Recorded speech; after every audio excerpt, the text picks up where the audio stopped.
Hello students, मैं निकी यादव और आप देख रहे हैं आपका अपना YouTube channel maths by Nikki Yadav NET JRF. तो स्टूडेंट्स, हम बात कर रहे थे सिस्टम ऑफ लीनियर इक्वेशन की। इस पर हमने पार्ट 1 में जो होमोजीनियस सिस्टम था उस पर बात की थी। उसके कैसे कैसे सॉल्यूशन होते हैं, क्या क्या सॉल्यूशन है और उनको हम क्या क्या नाम देते हैं और उनकी क्या क्या कंडीशन होती हैं, ये सभी बातें हमने इसके पार्ट 1 में बात कर ली थी इस पर। तो स्टूडेंट्स, अगर आपने वो वीडियो नहीं देखा है तो यहाँ पर कॉर्नर में आपको आई टैब पे वो लिंक मिल जाएगा, वहाँ से आप वो वीडियो को देख सकते हैं। इस वीडियो में हम बात करेंगे नॉन होमोजीनियस इक्वेशन पर, अर्थात नॉन होमोजीनियस सिस्टम पर और उसके सॉल्यूशंस पर कि कब तो उसका सॉल्यूशन एग्जिस्ट करेगा, कब उसका सॉल्यूशन एग्जिस्ट नहीं करेगा, इसकी क्या क्या कंडीशन है। और लास्ट में हम कुछ प्रीवियस ईयर क्वेश्चंस डिस्कस करेंगे जो कि किसी ना किसी एग्जाम में आए हुए हैं। तो हम वीडियो को स्टार्ट करते हैं। तो स्टूडेंट्स, वीडियो को लास्ट तक जरूर देखें।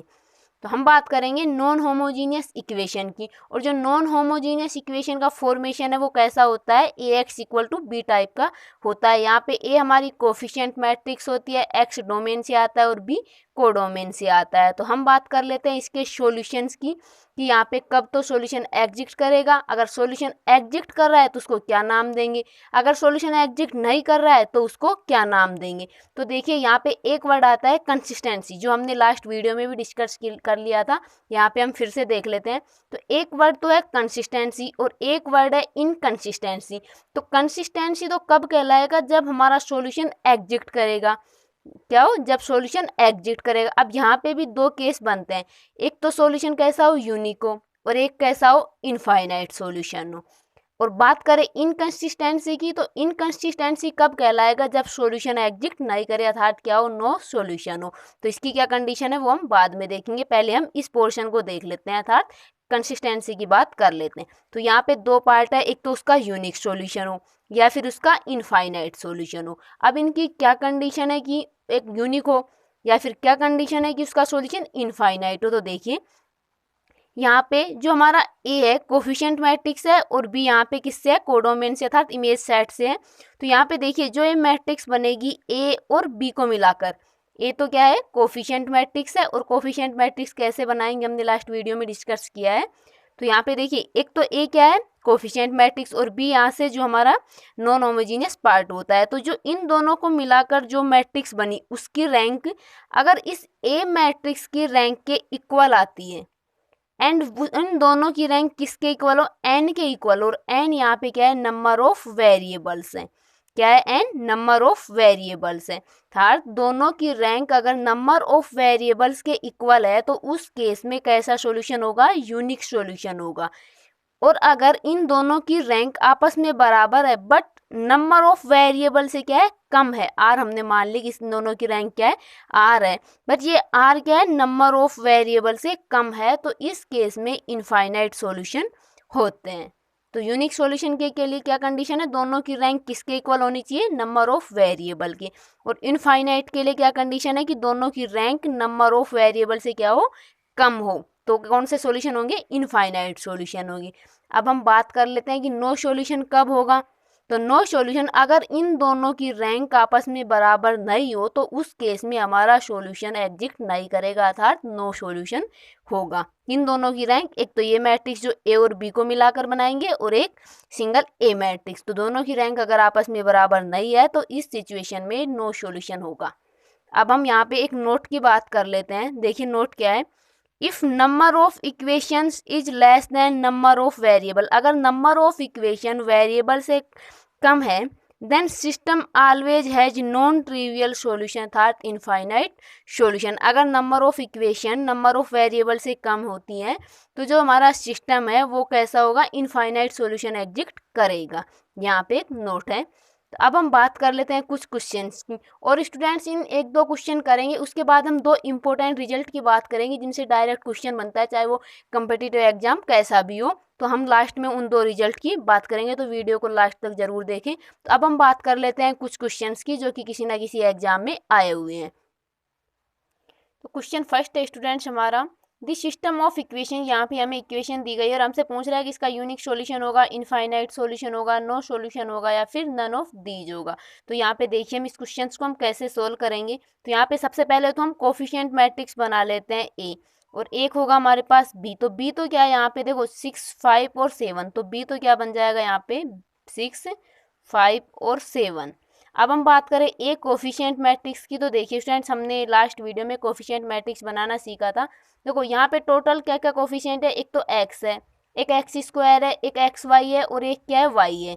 तो यहाँ पे सबसे पहले तो हम ऊपर ही ये सभी लिख लेते हैं, x, x square, x y और वाई। ये हम सिर्फ सीखने के लिए लिख रहे हैं, बाकी हमें लिखना नहीं होता है कि हम कैसे बना रहे हैं, वो हमें ध्यान रहेगा। तो देखो x है तो x इन तीनों रो में, सॉरी तीनों इक्वेशन में जो x का कोफिशिएंट है वो हम x के नीचे रख देंगे। तो यहाँ पे x का कोफिशिएंट क्या है, 1 है, तो ये क्या आ जाएगा, 1 आ जाएगा। इसमें कितना है, 2 है, तो यहाँ पे 2 आ जाएगा। इसमें कितना है, 1 है, तो यहाँ पे 1 आ जाएगा। अब एक्स स्क्वायर के, तो एक्स स्क्वायर के कोफिशिएंट इसमें कितना है, 2 है, तो 2, इसमें 1 है तो 1 आ जाएगा, और इसमें क्या है, -1 है तो -1 आ जाएगा। अब हम बात करते हैं एक्स वाई के कोफिशिएंट की, तो एक्स वाई का इसमें कोफिशिएंट कितना है, 3 है, 3 आ गया।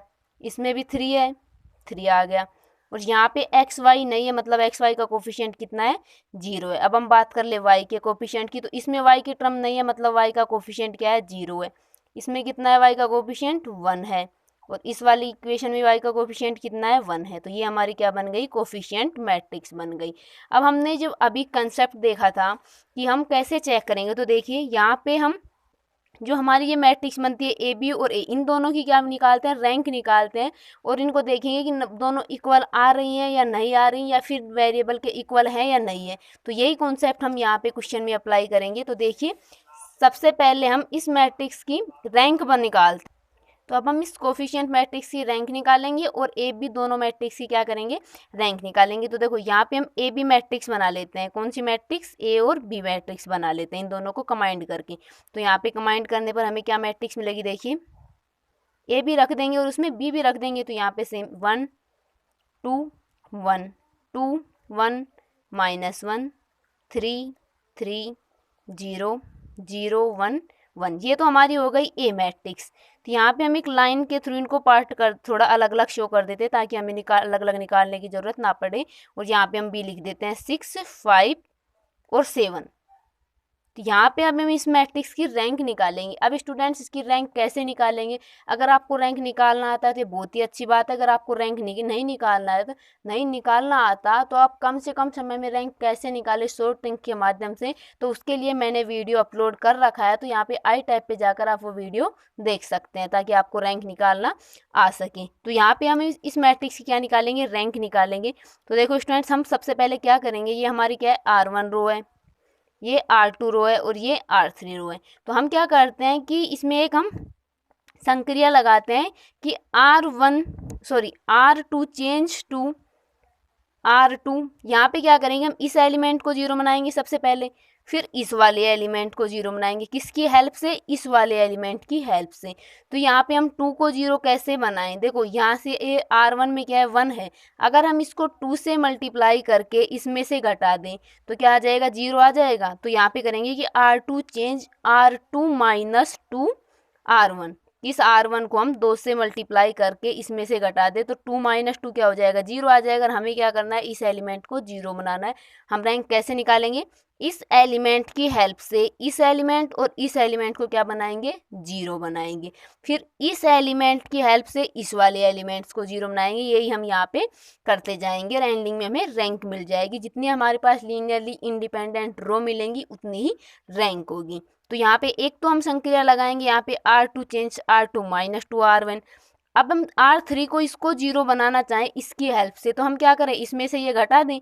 तो यहाँ पे एक ऑपरेशन लगाएंगे हम, R3 change to R3 minus R1। तो देखिए हमें क्या मैट्रिक्स मिलती है अब। तो देखिए R1 में तो कोई चेंज नहीं करे, तो R1 तो हैजिटीज आ जाएगा 3 0, और ये इधर 6 आ जाएगा। R2 में चेंज कर रहे हैं, R2 माइनस 2 R1, तो ये क्या हो जाएगा, 0, इसको तो हम 0 बनाए रहे हैं। अब देखो यहाँ पे क्या है, 1 है, हम यहाँ पे रफ कर लेते हैं, 1 माइनस 2 R1, तो 2 × 2 क्या हो जाएगा, 4, तो ये क्या बच जाएगा, माइनस का 3 बच जाएगा। तो यहाँ पे क्या आ जाएगा, माइनस का 3। अब यहाँ पे आप अप्लाई करें, 3 माइनस इसको 2 से मल्टीप्लाई करेंगे तो कितना आएगा, 6 आएगा। तो 3 - 6 कितना होगा, -3। तो ये भी -3।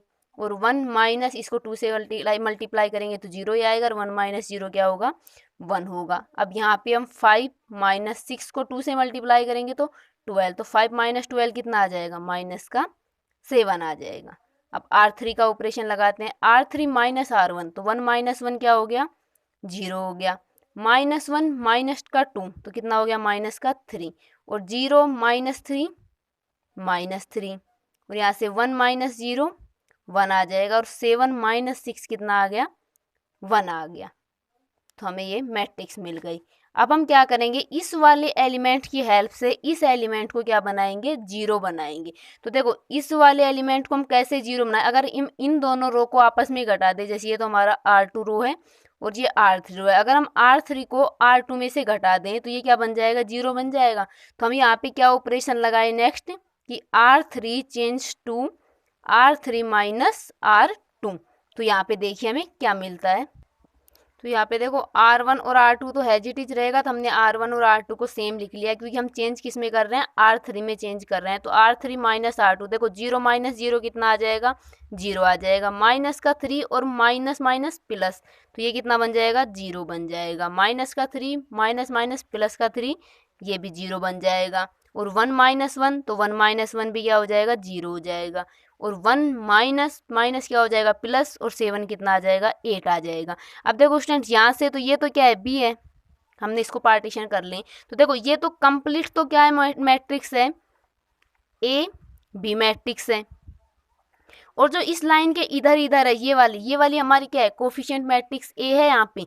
तो देखो स्टूडेंट्स यहाँ पे हम इस लाइन के इधर इधर बात करें इस मैट्रिक्स की, तो इसकी रैंक कितनी है, यहाँ पे कितनी रो आ रही है लीनियरली इंडिपेंडेंट, तो यहाँ पे 2 ही रो, तीसरी रो तो 0 हो गई। हम बात कर रहे हैं इस लाइन के इधर इधर की, तो यहाँ से ये तीसरी रो है, ये तो 0 हो गई, कितनी रो बच गई हमारे पास, 2।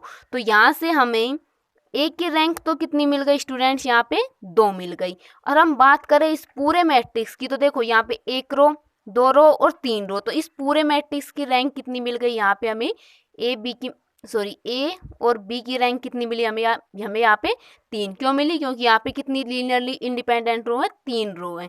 तो देखो दोनों आपस में बराबर है या नहीं है, देखो 2 3 के बराबर है, नहीं है, तो मतलब दोनों आपस में बराबर नहीं है। और जब हम इसका कॉन्सेप्ट पढ़े थे तब हमने देखा था कि अगर मैट्रिक्स की रैंक, आप इन दोनों मैट्रिक्स की रैंक, कौन कौन सी मैट्रिक्स की रैंक, ए बी और ए मैट्रिक्स की रैंक अगर आपस में इक्वल नहीं है तो उस केस में नो सॉल्यूशन होता है। कैसा सॉल्यूशन होता है, नो सॉल्यूशन होता है। हमारा जो ये क्वेश्चन था इसका सॉल्यूशन कैसा मिलेगा हमें, नो सॉल्यूशन मिलेगा, ना तो यूनिक होगा ना ही इनफाइनाइट होगा। तो यहाँ पे हमारा ऑप्शन कौन सा राइट हो जाता है, ऑप्शन सी राइट हो जाता है। अब स्टूडेंट्स हम नेक्स्ट क्वेश्चन की बात करते हैं। तो स्टूडेंट सेकंड क्वेश्चन हमारा, द सिस्टम ऑफ इक्वेशन, हमें यहाँ पे इक्वेशन दी गई है और हमसे पूछ रहा है कि यूनिक सॉल्यूशन फॉर के इक्वल टू 2, इनफाइनाइट सॉल्यूशन के इक्वल टू 2, नो सॉल्यूशन या फिर यूनिक सॉल्यूशन के नो इक्वल टू 2। अर्थात कहने का मतलब है कि यहाँ पे हमें वही सॉल्यूशन बताना है कि भाई यूनिक होगा, इनफाइनाइट होगा। यहाँ पे के क्या रख दिया, एक अननाउन रख दिया, और के पर ही हमें क्या बता लगा दी, इसमें कंडीशन लगा दी। तो हम वही यहाँ पे जो हमने फर्स्ट क्वेश्चन में किया था, पहले हम ए बी मैट्रिक्स की रैंक और ए मैट्रिक्स की रैंक को निकालेंगे। तो देखिए यहाँ पे हमारा कोफिशिएंट मैट्रिक्स ए क्या बनता है, यहाँ पे कितने वेरिएबल है, 3 वेरिएबल, एक एक्स है, एक वाई है, एक जेड है। तो एक कॉलम में हम एक्स का कोफिशिएंट, दूसरे कॉलम में वाई का, तीसरे कॉलम में जेड का कोफिशिएंट लिख लेते हैं। तो यहाँ पे एक्स का कोफिशिएंट क्या है, 1 है, 1, दूसरी इक्वेशन में क्या है 2, और तीसरी इक्वेशन में क्या है 5 है। अब हम y के कोफिशिएंट की बात करें तो यहाँ पे y का कोफिशिएंट कितना है 3, यहाँ पे 1 और यहाँ पे -14। तो यहाँ पे 1 आ जाएगा और ये माइनस का 14 आ जाएगा। z का कोफिशिएंट यहाँ पे 2 है, दूसरी में -4 है, सॉरी यहाँ पे z का कोफिशिएंट -14 है, y का कोफिशिएंट 0 है, तो ये क्या हो जाएगा 0 हो जाएगा। और z का कोफिशिएंट क्या आएगा -14। और हम b की बात करें तो b मैट्रिक्स क्या बनेगी k 4 10। तो अब हम बनाते हैं ए बी मैट्रिक्स। तो देखिए ए बी मैट्रिक्स ए लिख देते हैं हम सेम ऐसे, यहाँ पे 1 2 5 3 1 0 2 -4 माइनस का 14, और यहाँ पे हम लाइन से इसको अलग कर देते हैं बी को, के 4 10, ताकि हम लास्ट में जब हम इसका रैंक मैच करें तो हमें समझ में आए कि कहाँ पे तो ए मैट्रिक्स है, कहाँ तक ए बी मैट्रिक्स है। तो देखिए अब हम क्या करेंगे, इसके रैंक निकालेंगे, वही प्रोसेस जो हमने यहाँ पे स्टार्टिंग में किया था। अब स्टूडेंट देखो यहाँ पे हमारा के अननोन है, हम क्या करते हैं, इस पर हम वही ऑपरेशन लगाते हैं और इस के पर कंडीशन निकालते हैं कि के की क्या क्या वैल्यू हो सकती है। अब देखो यहाँ पे जब भी हम इसका ऑपरेशन लगाएंगे तो जो हमारा डिसीजन होगा वो एंड वाली रो से ही होगा। भाई यहाँ से तो हम देखेंगे कि इसकी रैंक कितनी आ रही है, कितनी नहीं आ रही। तो हम क्या करते हैं कि इस वाली रो को और इस वाली रो को अर्थात R1 को और R3 को एक्सचेंज कर लेते हैं। तो हम एक्सचेंज करेंगे तो रैंक का उस पर कोई इफेक्ट नहीं पड़ेगा, जितनी रैंक अब आ रही है उतनी ही तब आएगी। तो हम क्या करते हैं, R1 और R3 को एक्सचेंज कर देते हैं। क्यों कर रहे हैं, ताकि हम के को यहाँ पे नीचे ला सके, लास्ट में हम के पर कंडीशन लगा सकें। तो यहाँ पे हम इनको चेंज कर लेते हैं। तो R3 तो क्या है यहाँ पे 5 0 माइनस का 14 और 10 और 2 तो ऐसे कैसे रहेगी 2 1 माइनस का 4 4 और ये आ जाएगा 1 3 2 के। अब यहाँ पे हम ऑपरेशन लगाते हैं, इस वाले एलिमेंट की हेल्प से इसको जीरो करेंगे, फिर इस वाले एलिमेंट की हेल्प से इसको जीरो करेंगे। तो देखो हम इसको किससे मल्टीप्लाई कर दें, 2 से मल्टीप्लाई कर दें। यहाँ पे मैं लिख दूँ कि हम R2 को चेंज कर रहे हैं, तो R2 को चेंज कर रहे हैं तो इसको तो हम 5 से मल्टीप्लाई कर दे, इसको हम 2 से मल्टीप्लाई कर दे, दोनों को आपस में घटा दे। देखो 5 इंटू 2 10 और यहाँ पे 2 इंटू 5 10। तो यहाँ पे 10 माइनस 10 क्या हो जाएगा 0, और हमें 0 बनाना है। तो R2 को तो किससे मल्टीप्लाई किया 5 से, तो 5 R2 माइनस R1 को किससे मल्टीप्लाई किया 2 से, 2 R1। तो ये तो ऑपरेशन लगाया हमने R2 रो पर। अब इस वाले एलिमेंट को 0 बनाने के लिए हम क्या करें, अर्थात R3 को हम कैसे चेंज करें। देखो अगर मैं इस R3 को 5 से मल्टीप्लाई कर दूं और इस वाले में से घटा दूं तो 5 माइनस 5 क्या आ जाएगा 0 आ जाएगा। तो यहाँ पे R3 change 5 R3 minus R1। तो हम ये दोनों ऑपरेशन लगाते हैं और नेक्स्ट में स्टेप में देखते हैं कि हमें क्या। तो देखिए स्टूडेंट्स, हमने यहाँ पे R2 में ये ऑपरेशन लगाया और R3 में ये ऑपरेशन लगाया, तो हमें ये मैट्रिक्स मिल जाते हैं। यहाँ पे हमने कुछ नहीं किया है, सिर्फ यहाँ पे कैलकुलेशन किया है, मैंने यहाँ पे कैलकुलेशन करके लिख दिया है, तो हमें ये मैट्रिक्स मिल जाती है। अब हम क्या करेंगे, इस वाले एलिमेंट की हेल्प से इस वाले एलिमेंट को 0 बनाएंगे। तो देखो यदि मैं R2 को 3 से मल्टीप्लाई कर दूँ तो ये कितना हो जाएगा 5 दिए 15 और 15 माइनस 15 क्या हो जाएगा 0। तो यहाँ पे मैं ऑपरेशन लगा दूं कि R3 change to R3 minus 3 R2, इसको किससे मल्टीप्लाई कर रहे हैं 3 से, तो R3 माइनस 3 R2 ऑपरेशन लगा दूं तो ये वाला एलिमेंट 0 हो जाएगा। तो देखो हमें नेक्स्ट स्टेप में क्या मैट्रिक्स मिलेगी। तो स्टूडेंट्स, हमने यहाँ पे R3 में ये वाला ऑपरेशन लगाया है तो हमें ये मैट्रिक्स मिल जाती है। ये मैट्रिक्स कौन सी है, ए बी मैट्रिक्स है। कौन सी मैट्रिक्स है, ए बी मैट्रिक्स है। अब स्टूडेंट देखो इस लाइन के इधर वाली मैट्रिक्स तो कौन सी है, ए है, और ये पूरी मैट्रिक्स कौन सी है, ए बी मैट्रिक्स है। अब हम यहाँ पे इस ए मैट्रिक्स की रैंक देखें, इस लाइन के इधर इधर जो मैट्रिक्स है ये वाली, इसकी रैंक देखें तो यहाँ पे 2 रो मिल रही है हमें। तो रैंक ऑफ ए तो कितना मिल गया हमें 2 मिल गया। और इस हम कंप्लीट की रैंक की बात करें तो यहाँ पे क्या है, के एक अननोन आ रहा है, इस के की वैल्यूज पर ये डिपेंड करेगा कि इसकी मैट्रिक्स, इस जो मैट्रिक्स है ए बी, इसकी रैंक क्या होगी। अब मान लो अगर हम इन दोनों को मैट्रिक्स को इक्वल करना चाहें, देखो यहाँ पे क्या है, एक तो यूनिक सॉल्यूशन का है, एक इनफाइनाइट सॉल्यूशन का है। तो यूनिक सॉल्यूशन की बात करें, यूनिक सॉल्यूशन कब होता है कि जब इन दोनों मैट्रिक्स की रैंक क्या हो, आपस में इक्वल हो, और वो क्या हो, नंबर ऑफ वेरिएबल्स के बराबर हो। अब देखो यहाँ पे एक वेरिएबल x है, एक y है, एक z है, तो वेरिएबल कितने होंगे, है यहाँ पे 3 वेरिएबल है। तो इन दोनों की रैंक किसके इक्वल होनी चाहिए, 3 के इक्वल होनी चाहिए। जबकि ए मैट्रिक्स की रैंक तो 2 है, तो यहाँ पे ए मैट्रिक्स की रैंक 3 तो हो ही नहीं सकती। तो चाहे इस मैट्रिक्स की रैंक कितनी भी हो, पर इसका यूनिक सॉल्यूशन एग्जिस्ट नहीं करेगा। तो यहाँ से हमारा ए ऑप्शन गलत हो जाता है। बी ऑप्शन है कि इनफाइनाइट मैली सॉल्यूशन फॉर के इक्वल टू 2। अब हम देखें कि इनफाइनाइट सॉल्यूशन की कंडीशन क्या होती है कि दोनों की जो रैंक है वो इक्वल हो और नंबर ऑफ वेरिएबल से कम हो। नंबर ऑफ वेरिएबल अर्थात n की वैल्यू कितनी है 3 है। अब हमें ए की मैट्रिक्स की रैंक तो इससे कम मिल गई, कितनी है, 2 है, 2 3 से कम है। अब हम बात करें इस मैट्रिक्स ए बी के रैंक की, तो यहाँ पे अगर ये टर्म 0 हो जाए, तो यहाँ पे अगर मान लो ये टर्म 0 है, तो यहाँ पे 2 ही रो बचेंगी, तो इस मैट्रिक्स की रैंक भी कितनी हो जाएगी, 2 ही हो जाएगी। तो हम क्या करते हैं, यहाँ पे 5k-10 को अगर 0 के इक्वल ले तो हमें k की वैल्यू कितनी मिलती है, यहाँ से 2 मिलती है। तो k इक्वल टू 2 के लिए इस मैट्रिक्स की रैंक भी कितनी हो जाएगी, 2 हो जाएगी। तो यहाँ पे दोनों की मैट्रिक्स की रैंक इक्वल हो जाएगी और 3 से कम भी हो रही है, तो कितने सॉल्यूशन हो जाएंगे, इनफाइनाइटली मैनी सॉल्यूशन हो जाएंगे। बट कंडीशन क्या है कि k इक्वल टू क्या होना चाहिए, 2 होना चाहिए। तो यहाँ पे बी ऑप्शन यही बोल रहा है कि has infinitely many solutions for k equal to 2, तो ये ऑप्शन हमारा ट्रू हो जाएगा। अब देखो सी ऑप्शन बोल रहा है कि has no solution for k equal to 2, ये भी गलत है क्योंकि k इक्वल टू 2 के लिए तो हमें इनफाइनाइट सॉल्यूशन मिल गया। अब बात करते हैं हम डी ऑप्शन की कि हैज यूनिक सॉल्यूशन, तो यूनिक सॉल्यूशन तो इसमें एग्जिस्ट ही नहीं कर रहा, चाहे k की वैल्यू 2 हो या नहीं हो। यहाँ पे बोला है कि k is not equal to 2, अगर k हम 2 नहीं ले तो ये 0 नहीं होगा, 0 नहीं होगा तो इसकी रैंक कितनी आएगी, 3 आएगी, जबकि इसकी रैंक 2 है, आपस में बराबर नहीं है, तो नो सॉल्यूशन होगा, यूनिक सॉल्यूशन का तो सवाल ही नहीं उठता। तो यहाँ से हमारा डी ऑप्शन रॉन्ग हो जाएगा। तो हमारा फाइनल 1 ऑप्शन कौन सा ट्रू है, बी ऑप्शन ट्रू हो जाएगा। तो स्टूडेंट्स अब हम बात करते हैं नेक्स्ट क्वेश्चन की। तो स्टूडेंट्स थर्ड क्वेश्चन है हमारा कि हमें एक मैट्रिक्स दी गई है, देन हमसे बोला है कि the system of linear equation ax equal to y has a solution. यहाँ पे हमें गिवन है कि जो हमारा सिस्टम ऑफ लीनियर इक्वेशन है ये ax equal to y solution exist करता है, और हमसे पूछ रहा है कि यहाँ पे y की क्या क्या कंडीशन के लिए यहाँ पे सॉल्यूशन एग्जिस्ट करेगा। तो देखो सॉल्यूशन एग्जिस्ट कर रहा है तो वो सॉल्यूशन या तो यूनिक होगा या फिर इनफाइनाइट होगा। तो यूनिक कब होगा, जब इन दोनों की रैंक क्या हो, आपस में बराबर आ जाए, किन दोनों की, एक तो ए वाई मैट्रिक्स की और एक ए मैट्रिक्स की रैंक।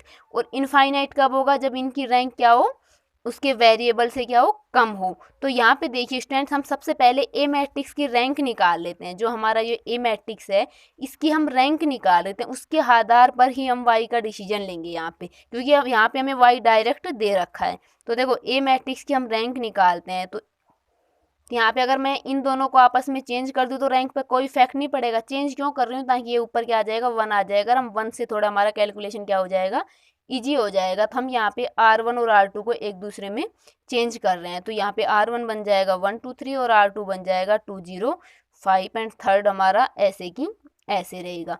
तो यहाँ पे हम इसका रैंक निकाल रहे हैं, तो यहाँ पे इस एलिमेंट की हेल्प से इसको 0 बनाएंगे। तो R2 में हम क्या चेंज करें, देखो R2 माइनस 2R1, अगर हम R1 को 2 से मल्टीप्लाई कर दे तो 2 माइनस 2 क्या हो जाएगा, 0, तो ये 0 बन जाएगा। और इस एलिमेंट को 0 बनाए, इसकी हेल्प से तो हम दोनों को जोड़ दें, तो यहाँ पे दूसरा ऑपरेशन क्या लगेगा कि R3 change to R3 plus R1। तो देखो हमें ए मैट्रिक्स क्या मिलती है, लगाते हैं ये ऑपरेशन। तो R1 तो हमारा सेम ही रहेगा क्योंकि चेंज हम R2 और R3 में कर रहे हैं। तो यहाँ से देखो R2 माइनस 2R1, तो ये एलिमेंट तो 0 आएगा क्योंकि हम बनाए इसको 0 रहे हैं। अब हम बात करें इसकी, तो 0 माइनस 2R1, 2 इंटू 2 4, तो 0 माइनस 4 क्या आएगा, माइनस का 4 आएगा। सिमिलरली यहाँ पे अप्लाई करो, 5 माइनस 3 इंटू 2 6, तो 5 माइनस 6 कितना हो जाएगा, माइनस का 1। R3 है, दोनों को जोड़ो तो ये एलिमेंट तो 0 आएगा।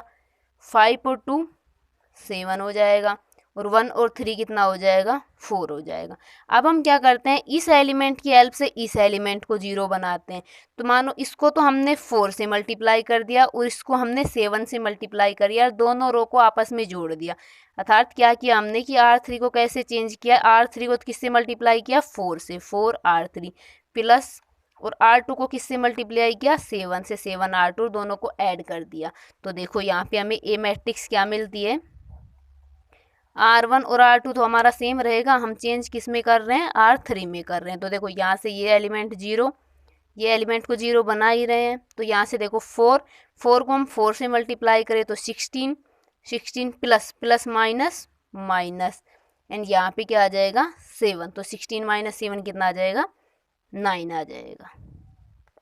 तो यहाँ से देखो अब हमें हमारे पास कितनी लीनियरली इंडिपेंडेंट रो मिल रही है, एक ये मिल गया, एक ये मिल गई और एक ये। तो क्या कितनी रो हो गई यहाँ पे, 3। तो रैंक ऑफ ए कितना आ गया हमारा, 3 आ गया। अब देखो स्टूडेंट्स, यहाँ पे रैंक ऑफ ए कितना आया है, 3 आया है। अब हमें यहाँ पे वाई के लिए कंडीशन चूज करनी है कि वाई की क्या क्या वैल्यू हो तब इसका सॉल्यूशन एग्जिस्ट करेगा। तो देखो हम अगर ले हमारा ए ऑप्शन की only for y equal to 0 0, अगर वाई क्या हो यहाँ पे 0 0 0 हो, क्या हो 0 0 0, तो उसकी रैंक भी कितनी आएगी। जैसे मान लो हमने यहाँ पे वाई क्या ले लिया, 0 0 0 लिया स्टार्टिंग में, जैसे यहाँ पे क्या लिया, 0 लिया, 0 लिया और 0 लिया, तो यहाँ पे 0 पर हम कुछ भी ऑपरेशन लगाएं ये 0 0 ही आएगा।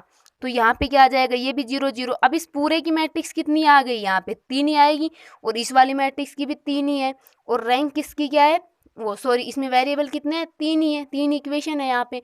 तो यहाँ पे सर तीनों ही चीज़ें इक्वल आ रही है, मतलब इसका सॉल्यूशन कैसा होगा, यूनिक होगा। बट यहाँ पे एक वर्ड देखो, यहाँ पे क्या लगा हुआ है, ओनली लगा हुआ है कि ओनली इसी वाई के लिए ये ट्रू होगा, जबकि ऐसा नहीं है। यहाँ पे देखो हमें ए मैट्रिक्स की रैंक कितनी मिली है, 3 मिली है। मतलब यहाँ पे जो हम ए बी मैट्रिक्स बनाते हैं, यहाँ पे वाई है, तो हम यहाँ पे ए वाई मैट्रिक्स की बात कर लेते हैं। देखो ए मैट्रिक्स क्या है हमारा, 1 2 3 0 -4 -1, जो हमें लास्ट में मिला है 0 0 9, और यहाँ पे मान लो हमारा ये वाई मैट्रिक्स है, हम इसको कोई भी वैल्यू दे दे, ए बी सी वैल्यू दे देते हैं। अब देखो स्टूडेंट्स, यहाँ पे ए मैट्रिक्स की रैंक कितनी मिल गई थी, इस लाइन के इधर इधर कितनी रो है, 3 है। अगर हम इस कंप्लीट की बात करें, चाहे ये 0 0 0 आ जाए या फिर 0 0 के अलावा कोई भी वैल्यू आ जाए, इस कंप्लीट की बात करें, यहाँ पे हमारा एक रो एक एलिमेंट मिल गया जो कैसा है, नॉन जीरो। तो मतलब यहाँ पे इस कंप्लीट मैट्रिक्स की रैंक भी कितनी आएगी, 3 आएगी। एक रो ये हो जाएगी, एक रो ये हो जाएगी, और एक ये रो हो जाएगी। तो यहाँ पे इस कंप्लीट मैट्रिक्स की रैंक भी कितनी आएगी, 3 ही आएगी, चाहे यहाँ पे वाई हमारा कुछ भी हो। तो देखो इस मैट्रिक्स की रैंक भी 3 और इस ए वाई मैट्रिक्स की रैंक भी 3, दोनों इक्वल हैं, मतलब सॉल्यूशन एग्जिस्ट करेगा। और 3 है, और 3 यहाँ पे किसके इक्वल है, नंबर ऑफ वेरिएबल के इक्वल है। तो मतलब यहाँ पे सॉल्यूशन हर वाई के लिए एग्जिस्ट करेगा, चाहे वाई की वैल्यू कुछ भी हो। तो यहाँ पे ओनली लगा हुआ है, इसलिए ये गलत हो जाएगा, ओनली, इसलिए ये भी गलत, और ओनली ये, तो ये भी गलत। यहाँ पे for all y belongs to R3 के लिए क्या होगा, ये ट्रू हो जाएगा। तो यहाँ पे हर वाई की जितनी भी यहाँ पे वैल्यू होगी उन सभी के लिए क्या करेगा, इसका सॉल्यूशन एग्जिस्ट करेगा। तो स्टूडेंट्स यहाँ पे हमने ये क्वेश्चन सोल्व कर लिया है। तो हमारा फाइनल आंसर क्या मिला, डी ऑप्शन मिला। अब हम बात करते हैं एक और क्वेश्चन की। हम फोर्थ क्वेश्चन लेते हैं। फोर्थ क्वेश्चन है कि इसमें ए मैट्रिक्स दे रखी है बी, एंड देन हमसे पूछ रहा है system A x equal to B has no solution, infinite solution, और कुछ कंडीशन दे रखी है अल्फा बीटा पे। अल्फा बीटा यहाँ पे अननाउन छोड़ दिया। सेम प्रोसेस अपनाएंगे, यहाँ पे ए बी मैट्रिक्स की रैंक निकालेंगे और ए मैट्रिक्स की, और उनका कंपेरिजन करेंगे। तो हम सबसे पहले यहाँ पे ए बी मैट्रिक्स की रैंक निकालते हैं। तो देखो ए मैट्रिक्स क्या है, 1 -1, इसमें ऑलरेडी ए मैट्रिक्स गिवन है 1 1 1 2 3 अल्फ़ा, और बी मैट्रिक्स क्या है यहाँ पे हमारी 1 3 बीटा। वही हम यहाँ पे अपनाएंगे, वही जो हमने यहाँ शुरू से करते आ रहे हैं, इस वाले एलिमेंट को इस वाले एलिमेंट्स की हेल्प से 0, इस वाले एलिमेंट को इस वाले एलिमेंट की 0। तो देखो R2 को चेंज करेंगे, तो 1 -1 कर दें तो R2 -R1, और R3 को चेंज करेंगे तो ये कितना है 2, और ये कितना है 1, इसको 2 से मल्टीप्लाई कर दें तो R3 चेंज कैसे होगा, R3 -2 R1। तो ये अप्लाई करते हैं तो देखो हमें क्या मिलता है। तो यहाँ पे हमने ये दोनों ऑपरेशन लगा दिए और हमें ये मैट्रिक्स मिल जाती है। अब स्टूडेंट्स हम क्या करेंगे, इस एलिमेंट को 0 करेंगे इस 2 की हेल्प से। तो देखो यहाँ पे क्या करें, हम इसको तो 2 से मल्टीप्लाई कर दे, इसको 5 से, अर्थात क्या कर रहे हैं हम R3 को चेंज कर रहे हैं कि R3 को तो हमने 2 से मल्टीप्लाई किया था, 2R3 माइनस, और R2 को किससे मल्टीप्लाई किया, 5 से, 5R2। तो ये वाला हम ऑपरेशन लगाते हैं और देखो हमें क्या मैट्रिक्स मिलती है नेक्स्ट स्टेप में। तो हमने यहाँ पे ये ऑपरेशन लगा दिया और अभी फाइनल मैट्रिक्स क्या मिलती है, ये भी ये वाली मैट्रिक्स मिलती है। अब स्टूडेंट्स यहाँ से हम देखते हैं नो सॉल्यूशन इनफाइनाइट सॉल्यूशन के लिए क्या क्या कंडीशन निकलती हैं। तो देखो यहाँ पे जो लाइन के इधर है ये तो ए मैट्रिक्स है। अगर हम बात करें यहाँ पे ये वाला एलिमेंट 0 हो जाए, कौन सा एलिमेंट, 2 अल्फा -4 इक्वल टू क्या हो जाए, 0 हो जाए, तो यहाँ पे अल्फा की वैल्यू क्या मिली हमें, 2 मिली। और स्टूडेंट्स हम मान लें कि ये वाला एलिमेंट भी 0 हो जाए, तो यहाँ से 2 बीटा -14 0 हो जाए, तो यहाँ पे क्या मिलेगा हमें, बीटा इक्वल टू क्या मिलेगा, 7 मिलेगा। अब देखो जब हमने अल्फा इक्वल टू 2 और बीटा इक्वल टू क्या लिया 7, तो ये वाला एलिमेंट भी क्या हो गया 0। तो जो लाइन के इधर जो मैट्रिक्स है ये वाली, इसमें कितनी रो आएंगी लीनियरली इंडिपेंडेंट, 2 ही होंगे, एक तो ये और एक ये वाली जो तो 0 हो जाएगी। तो इस केस में जब अल्फा इक्वल टू 2 है, रैंक ऑफ ए क्या है 2 है। और हम बात करें बीटा इक्वल टू 7, जब बीटा इक्वल टू 7 रखेंगे तो ये वाला भी 0, मतलब ये कंप्लीट रो 0। यहाँ से तो क्या अल्फा इक्वल टू 2 लिया और बीटा इक्वल टू 7, दोनों कमांड केस की बात कर रहे हैं हम यहाँ पे। तो यहाँ पे जब हम बीटा इक्वल टू 7 ले तो ये वाली पूरी रो 0 हो जाएगी। तो इस पूरे मैट्रिक्स की रैंक भी कितनी मिलेगी 2 ही मिलेगी भाई, ये दोनों रो ही तो नॉन जीरो होंगी, थर्ड लीनियरली इंडिपेंडेंट होंगी। तो पूरे rank of A B matrix भी कितना मिला हमें 2 ही मिलेगा यहाँ पे। तो देखो दोनों की रैंक इक्वल है और वेरिएबल यहाँ पे कितने हैं 3 है, तो 3 है और 2 क्या है 2 3 से कम है। तो कितने सॉल्यूशन होंगे इस केस में इनफाइनाइट सॉल्यूशन। जब दोनों की रैंक बराबर हो और नंबर ऑफ वेरिएबल से कम हो तो कितने सॉल्यूशन होते हैं लीनियरली इंडिपेंडेंट सॉल्यूशन होते, वो सॉरी इनफाइनाइट सॉल्यूशन होते हैं। तो देखो यहाँ पे हमारा इनफाइनाइट सॉल्यूशन वाले ऑप्शन बी और सी हैं कि an infinite number of solution whenever alpha is not equals to 2, जबकि अल्फा 2 लेंगे और बीटा 7 लेंगे तब ही हमें इनफाइनाइट सॉल्यूशन मिलेगा। तो यहाँ से हमारा ये ऑप्शन रॉन्ग हो जाता है। इसमें बोला है कि an infinite number of solution if alpha तो 2 है but beta is not equal to 7, जबकि हम बीटा भी क्या ले 7 ले तब ही हमें यहाँ पे दोनों की रैंक क्या मिलेगी इक्वल मिलेगी। तो यहाँ से ये वाला ऑप्शन भी रॉन्ग हो जाएगा। अब बात करते हैं हम ए और डी ऑप्शन की। तो डी ऑप्शन बोल रहा है कि a unique solution if alpha is not equal to 2। तो यहाँ पे देखो alpha is not equal to 2, alpha 2 नहीं है, मतलब ये वाला एलिमेंट्स कैसा नहीं है 0 नहीं है, मतलब कुछ ना कुछ यहाँ पे नॉन जीरो एलिमेंट आएगा। तो जब यहाँ पे नॉन जीरो एलिमेंट आएगा तो इस ए मैट्रिक्स की रैंक जो लाइन के इधर है, इस ए मैट्रिक्स की रैंक कितनी हो जाएगी 3 हो जाएगी, क्योंकि यहाँ पे नॉन जीरो एलिमेंट मिल गया, मान लो हमें 1 मिल गया तो यहाँ पे कितनी एल आई रो हो जाएंगी 3 एल आई रो हो जाएंगी। तो इस केस में रैंक ऑफ ए कितना मिल जाएगा हमें 3 मिल जाएगा। अब चाहे यहाँ पे बीटा हम कुछ भी ले, चाहे 7 ले या नहीं ले, कोई हमें कुछ भी ले यहाँ पे, चाहे 7 ले या फिर नहीं ले, इस कंप्लीट मैट्रिक्स की रैंक कितनी मिलेगी 3 ही मिलेगी, क्योंकि एक रो ये हो जाएगी, एक रो ये हो जाएगी, एक यहाँ पे ये रो हो जाएगी, क्योंकि यहाँ पे एलिमेंट कैसा है नॉन जीरो है। तो कंप्लीट मैट्रिक्स ए बी की रैंक भी हमें कितनी मिली 3 मिली। तो दोनों की रैंक इक्वल है और 3 के इक्वल अर्थात नंबर ऑफ वेरिएबल के इक्वल है। तो इस केस में कैसा सॉल्यूशन होगा यूनिक सॉल्यूशन होगा। और ये कब होगा जब अल्फा क्या नहीं हो 2 नहीं हो। तो यहाँ पे यही बोला है कि अल्फा 2 नहीं है तो यूनिक सॉल्यूशन होगा, तो ये सही हो जाएगा हमारा। ए ऑप्शन में बोला है कि नो सॉल्यूशन, सो ये नाउ नहीं है, यहाँ पे no solution, no solution when your beta is not equal to 7। तो स्टूडेंट्स हम ले कि बीटा नॉट इक्वल टू 7 है, तो beta not equal to 7 means ये क्या है नॉन जीरो है, अर्थात नॉट इक्वल टू 0 है। तो इस कंप्लीट मैट्रिक्स की रैंक तो 3 ही रहेगी, क्योंकि ये नॉन जीरो है, तो ये वाली रो भी ऐड हो जाएगी। तो इसकी कंप्लीट मैट्रिक्स ए बी की रैंक तो कितनी रहेगी 3 ही रहेगी। अब हम यहाँ पे अल्फा पर इसने कोई कंडीशन नहीं दी, देखो अल्फा के बारे में कुछ नहीं बोला। अगर मान लो हमने अल्फा यहाँ पे 2 ले लिया तो ये वाला एलिमेंट कैसा हो जाएगा 0 हो जाएगा।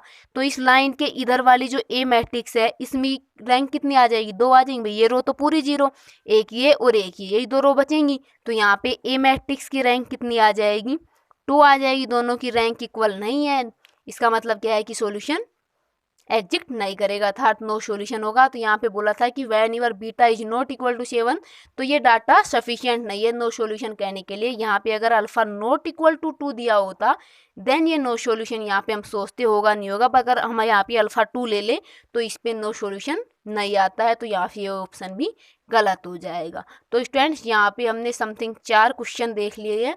अब हम बात कर लेते हैं एक इम्पोर्टेंट रिजल्ट की, जिस पर बेस्ड डायरेक्ट क्वेश्चन पूछे जाते हैं। तो देखिए वो इम्पोर्टेंट रिजल्ट क्या है।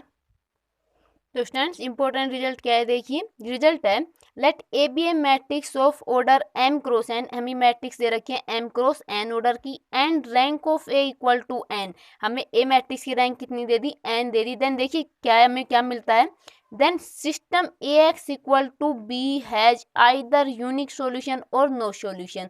तो जो हमारा system AX equal to b है, अगर इसका सॉल्यूशन एग्जिस्ट करता है तो वो कैसा होगा, यूनिक होगा, अदरवाइज एग्जिस्ट ही नहीं करेगा। सॉल्यूशन एग्जिस्ट करता है तो कैसा होगा, यूनिक होगा, अदरवाइज सॉल्यूशन एग्जिस्ट नहीं करेगा। अब देखो यहाँ पे इस रिजल्ट पर बेस्ड डायरेक्ट क्वेश्चन पूछा गया है, और वो क्वेश्चन पूछा गया है CSIR नेट में। तो देखिए वो क्वेश्चन क्या है, मैं आपको क्वेश्चन दिखाती हूँ।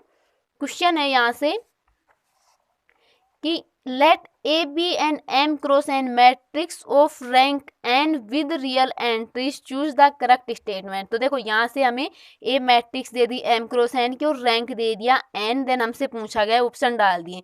फर्स्ट ऑप्शन बोल रहा है कि AX equal to B has a solution for any b, कि A क्या करेगा, सभी B के लिए सोल्यूशन एग्जिस्ट करेगा, जबकि हमें रिजल्ट पता है कि यहाँ पे सोल्यूशन एग्जिस्ट करेगा तो वो यूनिक होगा, अदरवाइज यहाँ पे जरूरी नहीं है कि सोल्यूशन एग्जिस्ट करे, सोल्यूशन एग्जिस्ट ना भी करे। अगर एग्जिस्ट करता है तो यूनिक होगा, तो ये ऑप्शन हमारा यहाँ पे रॉन्ग हो जाता है। बी ऑप्शन में बोला है कि AX equal to 0 does not have a solution, तो ये जरूरी नहीं है, सोल्यूशन एग्जिस्ट कर भी सकता है, तो ये ऑप्शन भी गलत हो जाएगा। एंड एक सी ऑप्शन में बोला है कि if AX equal to B has a solution then it is unique, कि सोल्यूशन एग्जिस्ट करेगा तो ये यूनिक होगा। तो रिजल्ट हमारा क्या है, देखो AX equal to has either unique solution और नो सोल्यूशन, तो सोल्यूशन होगा तो कैसा होगा, यूनिक होगा, यही हमें सी ऑप्शन में बोला है, तो यहाँ से ये हमारा ट्रू हो जाता है सी ऑप्शन। अब देखो डी ऑप्शन में क्या बोला है कि y dash a equal to 0 for some non zero y where y dash denote the transpose of the vector y। तो यहाँ पे देखिए ये क्वेश्चन में जो बोला है कि y dash a equal to 0 for some non zero y के लिए, तो यहाँ पे क्या है, नॉन जीरो y दिया गया है, इसका मतलब है कि यहाँ पे जो a की नलिटी है एटलीस्ट कितनी होगी, 1 होगी।